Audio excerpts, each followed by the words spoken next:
एक सरपुरुष ये ब्रह्म है, अक्षर पुरुष ये परब्रह्म है। जो संसार रूपी वृक्ष का तना है वो अक्षर पुरुष, जिसको परब्रह्म भी कहते हैं। ब्रह्म से नेक्स्ट ब्रह्म, पर माने दूसरा, और सरपुरुष ये ब्रह्म है। इनकी कितनी प्रभुता है। यह सरपुरुष जिसको सरब्रह्म भी कहते हैं, संतों ने इसको काल ज्योत स्वरूपी निरंजन भी कहा है। ये केवल 21 ब्रह्मांड का प्रभु है, स्वामी है। और अक्षर पुरुष ये 7 संघ ब्रह्मांड का स्वामी है, केवल इतना ही। और परम अक्षर पुरुष गीता अध्याय नंबर 15 के श्लोक नंबर 16 और 17 में 3 पुरुष हैं। सरपुरुष अक्षर पुरुष ये तो 16वें श्लोक में बता दिए। और ये भी नासवान, इनके अंतर्गत जितने प्राणी वो भी नासवान, उनके भी स्थूल शरीर सबका नाश होता है। जीवात्मा तो सबकी अमर है, गधे कुत्ते की भी अमर है। फिर 17वें श्लोक में गया 15वें अध्याय के कि उत्तम पुरुष है तू अन्य परमात्मा इति उदाहरत है। ये लोक तरम अविश्य विवर्ती अवैश्वर है। वो उत्तम पुरुष यानी पुरुषोत्तम, वो पुरुषोत्तम तो कोई और है जो तीनों लोकों में प्रवेश करके और सबका धारण पोषण करता है, जो परमात्मा कहलाता है, जो वास्तव में अविनाशी है। गीता ज्ञानदाता कहता है कि वो है पुरुषोत्तम, इन दोनों से अन्य है। अब यहाँ पुण्यात्मा 15वें अध्याय के 18वें श्लोक में ये विचलित कर देंगे अज्ञानी आपको। ये कहेंगे कि खुद कह रहा गीता ज्ञानदाता कि मैं लोक वेद में पुरुषोत्तम प्रसिद्ध हूं। वो यहाँ ये कहना चाहता है कि मेरे अंतर्गत जितने भी प्राणी आते हैं 21 ब्रह्मांड में, उनसे मैं उत्तम हूं, उनसे श्रेष्ठ हूं, उनसे हर तरह से मैं उच्च हूं। शक्ति में भी उच्च हूं। जैसे गीता अध्याय नंबर 7 के श्लोक नंबर 1 से लेकर 10 तक ये स्पष्ट कहता है, बलवानों का बल में हूं, बुद्धिमानों की बुद्धि में हूं।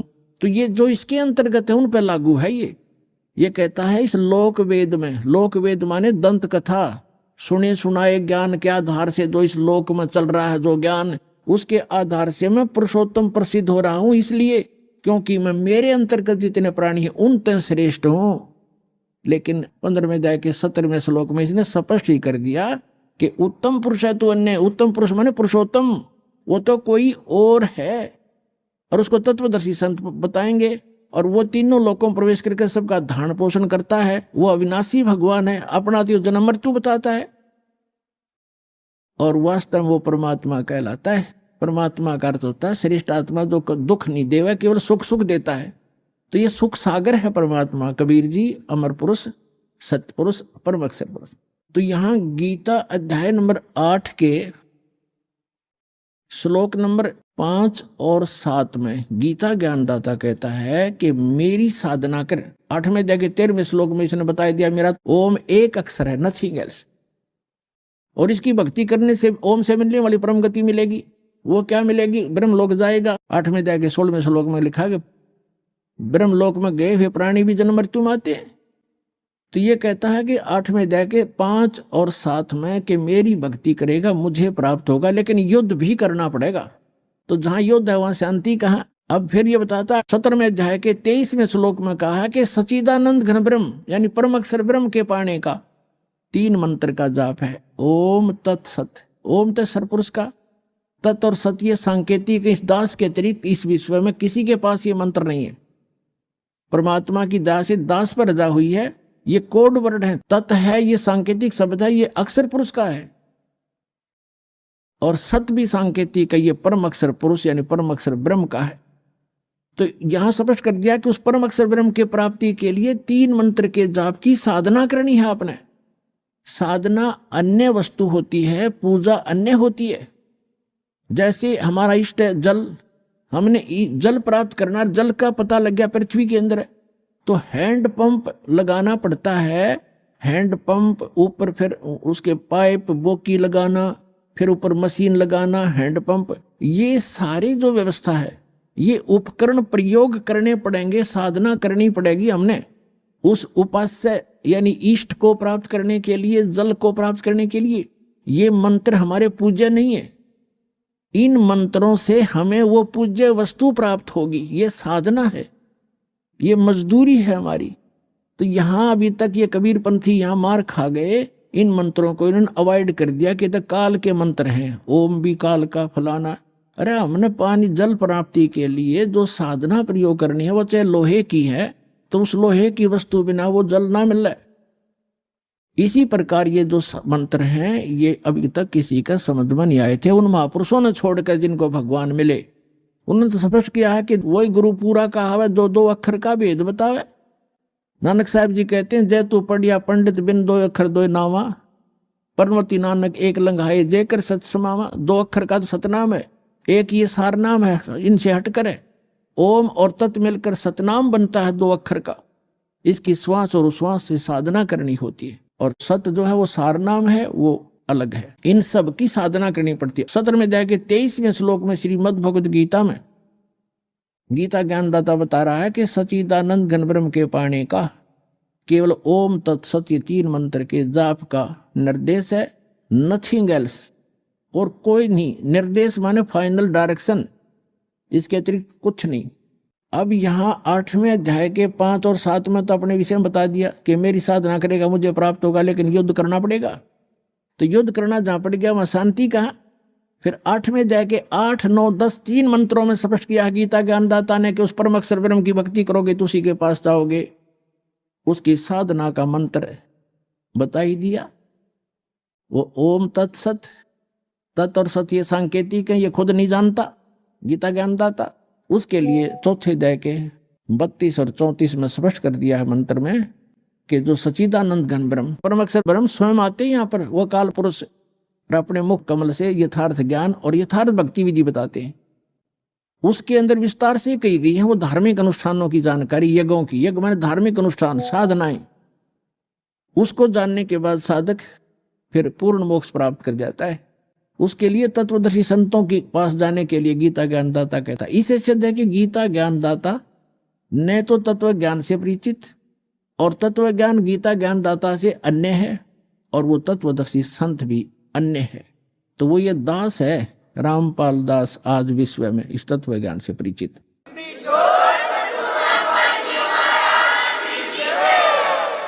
अब जो प्रसंग चल रहा है कि श्रीमद् भगवद गीता अध्याय नंबर 18 अंतिम अध्याय है, और 61 से 66 तक ये निर्णायक ज्ञान है। आगे तो कुछ और बातें हैं, वो भक्ति से संबंधित नहीं है। 18वें अध्याय के 61 और 62 में कर दिया कि वो परमात्मा समर्थ है, वो सभी को कर्म अनुसार वही चलाता है, जैसे जिसके कर्म है उसके अनुसार से वो कार्य करता रहता है।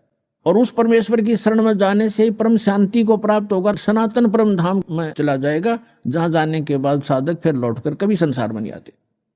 फिर क्या बता 18वें अध्याय के 63वें श्लोक में कहा है गीता ज्ञानदाता ने कि अर्जुन, ये गीता रूपी ज्ञान ये बहुत गुप्त से गुप्त ज्ञान है जो आज मैंने तेरे से कह दिया।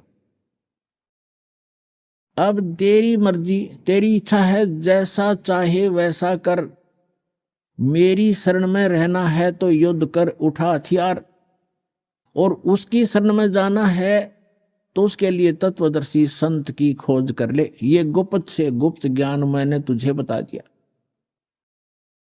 18वें अध्याय के 64वें श्लोक में गीता ज्ञानदाता तुरंत कहता है कि एक गुप्त से गुप्त ज्ञान और बताऊं, फिर सुन कि जिस 18वें अध्याय के 62वें श्लोक में जिस परमेश्वर की शरण में जाने को मैं तुझे कह रहा हूं, वो मेरा भी इष्ट देव है, वो मेरा भी पूज्य है। ये और गुप्त से गुप्त भेद बता दिया। अब 18वें अध्याय के 63वें श्लोक में स्पष्ट कर ही दिया कि ये गीता रूपी ज्ञान अति गुप्त से गुप्त मैंने तुझे बता दिया। और कहता है एक और गोपनीय से भी गोपनीय बताता हूं 18वें अध्याय के 64वें श्लोक में कि यही मेरा भी पूज्य देव है, इष्ट देव है। इष्ट में असी दृढ़म, ये पक्कम पक्का, नो डाउट। फिर 18वें अध्याय के 65वें श्लोक में कहा कि अर्जुन, यदि मेरी शरण में रहना है तो मैं पक्का वायदा करता हूं, मेरा सिमरन कर, मुझे नमस्कार कर, मुझे प्राप्त होगा। 18वें अध्याय के 66वें श्लोक में फिर फैसला दे दिया कि यदि तूने मेरी शरण में रहना है तो पहले बता चुका हूं, उसकी शरण में जाना है तो सर्व धर्मान परित्यज्य माम एकम शरणम वर्ज। यहां इन अनाड़ी अज्ञानियों ने वर्ज का अर्थ आना किया है, जबकि वर्ज का अर्थ जाना होता है। अब ये क्या कहते हैं कि अर्जुन, सर्वधर्मान परित्यज्य माम, मेरे सतर की सभी पूजाओं को छोड़कर मेरी शरण में आ जा। अरे भले आदमियों, दूसरे अध्याय के 7वें श्लोक में ये अर्जुन कहता है कि मैं आपकी शरण में हूं, आपका शिष्य हूं, मेरी बुद्धि काम करना बंद कर गई है, जो मेरे हित में हो आप मुझे राय दें। तो श्री कृष्ण जी की शरण में अर्जुन तो पहले ही था। अब ये कहो कि सर्वधर्मान परित्यज्य एकम शरणम व्रज, व्रज का अर्थ जाना होता, आना नहीं। जैसे इंग्लिश वर्ड गो है, गो का अर्थ कम नहीं हो सकता, आना नहीं हो सकता। कहीं सेंटेंस से उसकी कितनी बनाए जाओ, फलाना व्याकरण बनती है, फलाना बनती है, फलानी धातु बनती है, अटपट मारते हैं, मूर्ख बनाते हैं, इनको ज्ञान नहीं है। तो इसमें कहा कि सर्वधर्मान परित्यज्य, मेरे सतर की सभी धार्मिक पूजाएं मुझे दे दे, छोड़ दे। परित्यज्य कौन कौन सी है? ओम नाम का जाप है, जैसे ओम तत्सत, ये 3 मंत्र का जाप है, आपको दिया जाता है जिनको कंप्लीट कोर्स प्राप्त हो गया है। तो ओम जो मंत्र है ये ब्रह्म की साधना है, इसके सतर की धार्मिक कमाई है, हम इसको दे देंगे।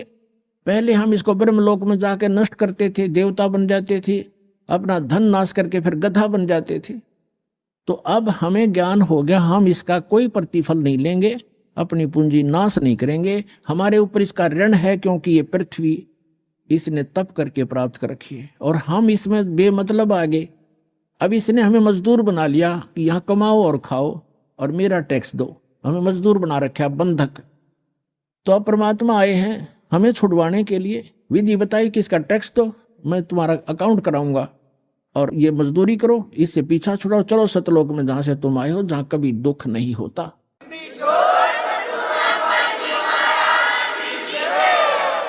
तो हम क्या करेंगे? सर्वधर्मान परित्यज्य माम, इसका विधान है ये खुद कहता है कि मेरे सतर की पूजा मुझे दे दे, इसका प्रतिफल मत ले। और एकम शरणम व्रज, एकम माने अद्वितीय, जिसके बराबर दूसरा ना हो, यानी सर्वशक्तिमान परमात्मा की शरण में जा। व्रज माने जाना होता, आना नहीं होता। अहम तवा सर्व पापे भो मोक्षामी मां शुच, अब ये कहता फिर मैं तुझे सब पापों से मुक्त कर दूंगा, तू चिंता मत कर।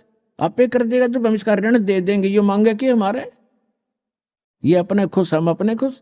तो जब तक हम ऋणी थे, मजदूर थे इसके, तो ये हमें कोई नाच नचा रहा था, हमने नाचना पड़ा था। तो इस प्रकार हम जब यहां से चलेंगे, जैसे आपको प्रथम मंत्र दिया जाता है, वो यहाँ की संसारिक सुविधाएं, टैक्स, जैसे आपने बिजली कनेक्शन ले रखा है, टेलीफोन कनेक्शन ले रखा है, और पानी कनेक्शन ले रखा है, गैस कनेक्शन ले रखा है, या किसी से बैंक लोन ले रखा है, तो उसको वापस देते रहोगे, टैक्स किराया उनका जो चार्ज है, तो आपको सुविधा प्राप्त होंगी। तो जब तक आपने संसार में रहना, यहाँ की जो सुविधा तुम्हें चाहिए वो प्रथम मंत्र से मिलेंगी, उनके बीच के 5 नामों से। और फर्स्ट एंड लास्ट जो मंत्र है, ये आपकी भक्ति में, सतलोक जाने की भक्ति में अलग से कमाई साथ जुड़ती है। अब ये जो मंत्र है आपके, पहला मंत्र आपको यहाँ कंठ कमल तक बरी कर देगा। जब आप यहाँ से चलोगे तो सबसे पहले आत्मा मूल कमल में जाएगी, वहां गणेश जी का कमल है, उनका ऑफिस है, वहां से अपना अकाउंट क्लियर कराएगा। फिर आएगा ब्रह्मा जी के लोक में स्वाद चक्र में, उसके बाद विष्णु जी के लोक में नाभि चक्र में, फिर शिव जी के लोक में हृदय चक्र में, फिर देवी के लोक में कंठ चक्र में, फिर ये त्रिकुटी में पहुंचेगा। अरे ये नकली राधा स्वामी वाले, धन धन सतगुरु वाले नो के साढ़े गुरु जी तब सीधा नाम बताते, असि तो सीधे त्रिकुटी में जाते हैं। खाक त्रिकुटी में जानते हो? त्रिकुटी को बरवाड़े का बस स्टैंड है, पैदल चला जा तो पहुंच गया, साइकिल उठा लिया तो पहुंच गया। त्रिकुटी में जाने के लिए अंगा लगेगा। तब त्रिकुटी में जब हम जाएंगे तो उसमें ये 3 मंत्र के जाप हैं, ओम तत्सत। ओम का अकाउंट हम त्रिकुटी पर देंगे इसको, वहां परमात्मा मिलेंगे इस दास के रूप में आपको, जो यहाँ सत साधना और सच्ची लगन दास के अंदर एज ए गॉड होगी।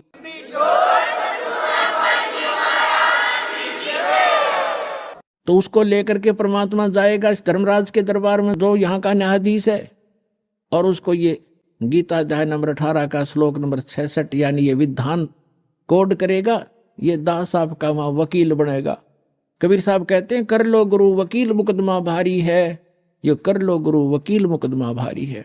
यानी गुरु का रोल यहां से लेकर लास्ट तक चलेगा, करेगा भगवान, लेकिन निमित्त दास रहेगा। 18वें अध्याय की 66 में संविधान की धारा वहां रखी जाएगी कि सर्वधर्मान परित्यज्य माम एकम शरणम व्रज, ये पकड़ो तुम्हारा विधान है। और ये सारी ओम सतर की जो पूजा अपनी, ये पकड़ो, इनकी अकाउंट क्लियर करो।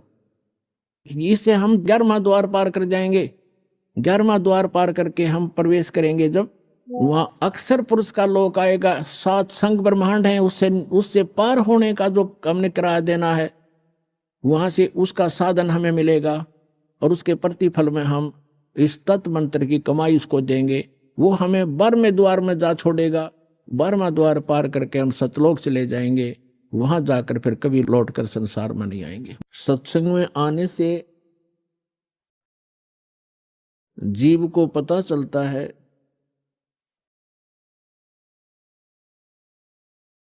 हम कौन हैं, कहां से आए हैं।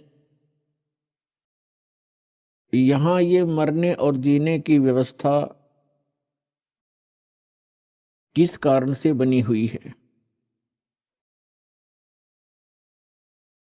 इस बात को प्रत्येक प्राणी महसूस करता है। जन्म हुआ अच्छी बात, परिवार हो गया बहुत ही अच्छी बात, पुत्र पुत्री हुए, संपत्ति कोठी बनी, बस क्या कहने। और फिर मृत्यु, ये मृत्यु वाली बात है, ये खटकती है। अब ये मृत्यु जो होती है ये एकदम विपरीत स्थिति है। सारा जीवन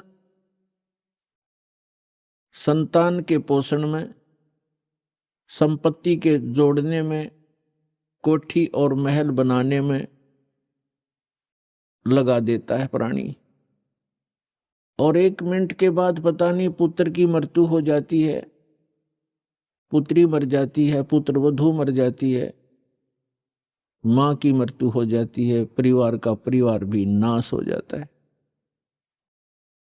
तो यहां हमारी बुद्धि कभी नहीं जाती कि ऐसा क्यों हो रहा है। हमने एक ये परंपरा मान ली कि ऐसा होता ही है, ऐसा होता है, सबके साथ हो रहा है, इसलिए दुख तो होता है। लेकिन शेष बचे हुए ये सोचते हैं हम तो अभी कुशल हैं, बस ऐसे हम अटकलबाजी से यहां जी रहे हैं। तो परमात्मा कहते हैं, हमें समझाने के लिए परमात्मा अपने ऊपर ही उदाहरण दे रहे हैं।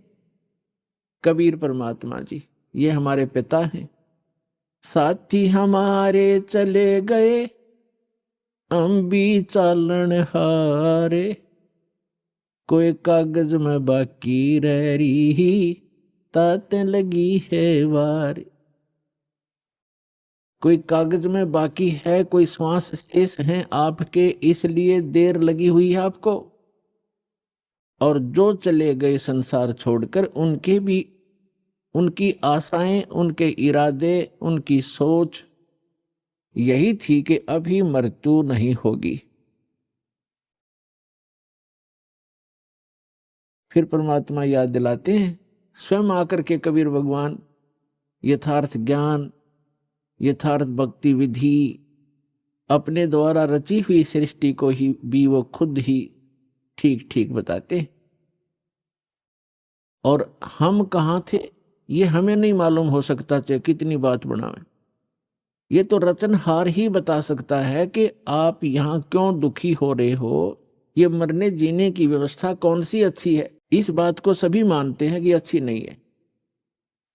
इसलिए परमात्मा हमें जगाना चाहते हैं, यथार्थ ज्ञान हमारे हृदय में उतारना चाहते हैं, पहले ये बता करके कि जिस व्यवस्था में आप व्यवस्थित हैं और जिन क्रियाओं में आप तत्पर हैं, यदि आप परमात्मा की साधना भक्ति नहीं करते हो, मोक्ष प्राप्ति का प्रयत्न नहीं कर रहे हो, तो ये क्रियाएं तो पशु पक्षी भी कर रहे हैं।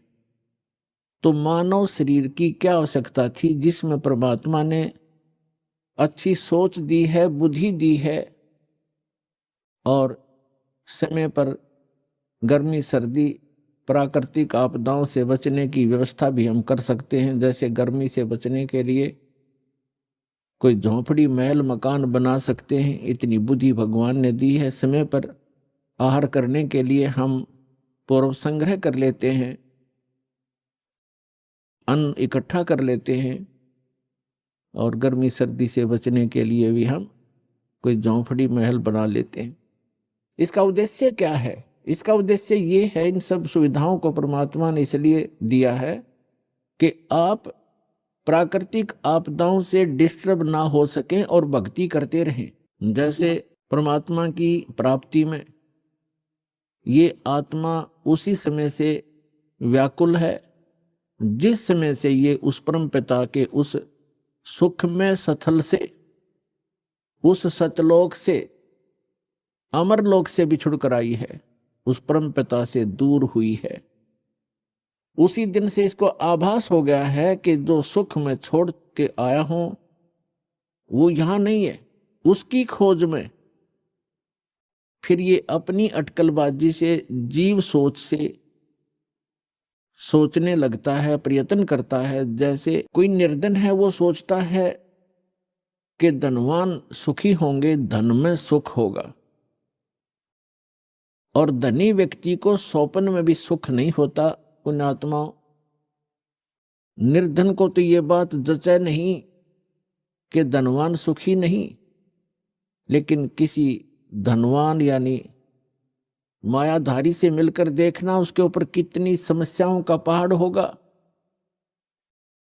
आप सोच भी नहीं सकते।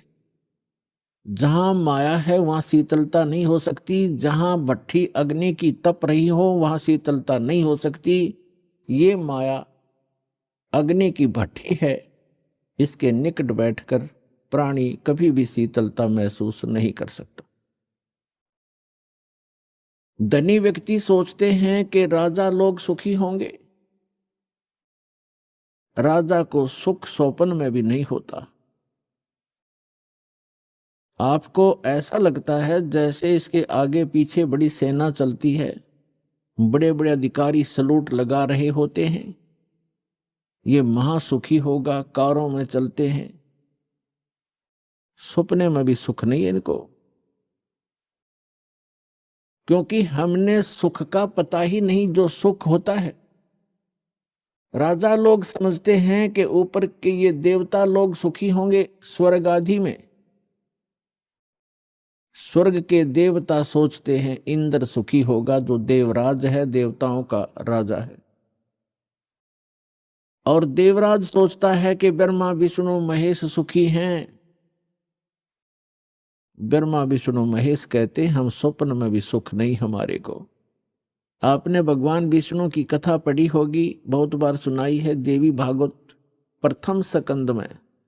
खुद स्वीकार करते हैं श्री विष्णु जी, ब्रह्मा जी को बता रहे हैं कि मैं अधिकतर समय में तप करता हूं और तप से अपने बैटरी चार्ज करके सिद्धियां प्राप्त करके फिर राक्षसों के साथ युद्ध करता हूं।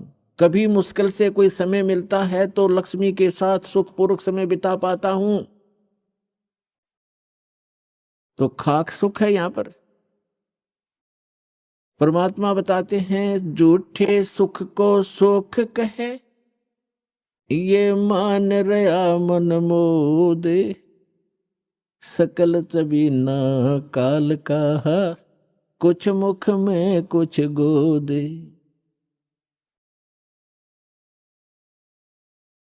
इस झूठे सुख को सुख कहे, ये मान रहा मनमोद। कौन से झूठे सुख को? एक व्यक्ति बता रहा था कि मेरे एक कन्या ने जन्म लिया, जन्म से उस कन्या के गुदा स्थान नहीं था। इसको देखकर मेरे ऊपर पहाड़ टूट गया समस्या का। महा दुखी हो गया मैं। डॉक्टर के यहां लेकर गया मेडिकल में। जिस वार्ड में मेरी बेटी को भर्ती किया उसमें ऐसे 3-4 केस और थे। तब मुझे कुछ राहत मिली कि मेरे जैसे और भी दुखी हैं। बताओ इससे क्या लाभ मिला उसको? अपना मन में मान लिया कि चलो और भी दुखी हैं तो मैं भी दुखी हूं, कोई बात नहीं। क्या वो दुख हल्का हो गया? क्या गुदा स्थान बन गया बेटी का? तो पुण्यात्माओं, इसे गंदे लोक में रह रहे हम, यहाँ सुख नाम की चीज नहीं है। हम एक दूसरे को दुखी देखकर उससे हल्का दुख हो या उसके बराबर हो, हम अपने राहत मान लेते हैं, यहाँ कोई विकल्प नहीं है। जैसे एक व्यक्ति के 3 पुत्र थे, एक पुत्र की मृत्यु होगी, बहुत दुखी, बुरी तरह रो रहे हैं, आहार भी नहीं कर रहे हैं। शोक व्यक्त करने वाले व्यक्तियों में एक ऐसा व्यक्ति उपस्थित था जिसका एक ही पुत्र था, वही मृत्यु को प्राप्त हो चुका था। तो सांत्वना देने वालों ने कहा कि देख भाई, यहां तो ऐसा ही है, सभी की मृत्यु होती है, ये तो भगवान हवाला बात है, चिंता मत करो। देखो ये भाई बैठा है, इसको देख कर जी ले, इसका इकलौता पुत्र था, उसी की मृत्यु होगी, ये भी तो अपना समय व्यतीत कर रहा है, धैर्य कर। तो तब उस व्यक्ति को कुछ होशी आई, हाथ मुंह धोए, कुछ देर में खाना भी खा लिया। अब उसने ये सुख मान लिया कि देख, इस बेचारे का इकलौता पुत्र था और वो ही मर गया, मृत्यु को प्राप्त हो गया। शुक्र है, मेरे तो 3 थे, मेरा तो एक ही मरा है, 2 तो बचे हैं, चले इससे सुख मान लिया। क्या वो बेटा वापस आ गया? तो यहां परमात्मा कहते हैं, झूठे सुख को सुख है ये मान रहा मनमोद, और सकल चबीना काल का, कुछ मुख में कुछ गोद। यहां क्या बताते हैं भाई, तन दर सुखिया कोई न देखा, जो देखा सो दुखिया हो, उदय अस्त की बात करते हैं, मन सबका किया विवेक का हो, सबका किया विवेक का हो। घाटे बाधे सब जग दुखिया, के गृहस्थी बैरागी हो, लाभ हानि से सब कोई दुखिया, के गृहस्थी बैरागी हो, सुख देव ने दुख के डर से, गर्भ में माया त्यागी हो, गर्भ में माया त्यागी हो। तंदर सुखिया कोई न देखा, जो देखा सो दुखिया हो, उदय अस्त की बात करते हैं, मन सबका किया विवेक का हो, सबका किया विवेक का हो। भाई जंगम दुखिया जोगी दुखिया, तपस्वी को दुख दूना हो, जंगम दुखिया जोगी दुखिया, तपस्वी को दुख दूना हो, आस्था तृष्णा सबको व्यापे, कोई महल ना सुना हो, कोई महल ना सुना हो। तंदर सुखिया कोई न देखा, जो देखा सो दुखिया हो, उदय अस्त की बात करते हैं, मन सबका किया विवेक का हो, सबका किया विवेक का हो। भाई साच कहूं तो जग ना माने, पर झूठ कही ना जाई हो, साच कहूं तो ये जग ना माने, पर झूठ कही ना जाई हो। ये ब्रह्मा विष्णु शिव जी दुखिया, जिन ये राह चलाई हो, जिन ये राह चलाई हो। तंदर सुखिया कोई न देखा, जो देखा सो दुखिया हो, उदय अस्त की बात करते हैं, मन सबका किया विवेक का हो, सबका किया विवेक का हो। सुरपति दुखिया भूपति दुखिया, रंक दुखी बपरीती हो, सुरपति दुखिया भूपति दुखिया, रंक दुखी बपरीती हो। कहे कबीर और सब दुखिया, एक संत सुखी मन जीती हो, संत सुखी मन जीती हो। तंदर सुखिया कोई न देखा, जो देखा सो दुखिया हो, उदय अस्त की बात करते हैं, मन सबका किया विवेक का हो, सबका किया विवेक का हो। सुरपति दुखिया भूपति दुखिया, रंक दुखी बपरीती हो। सुरपति दुखिया भूपति दुखिया, रंक दुखी बपरीती हो। कहे कबीर और सब दुख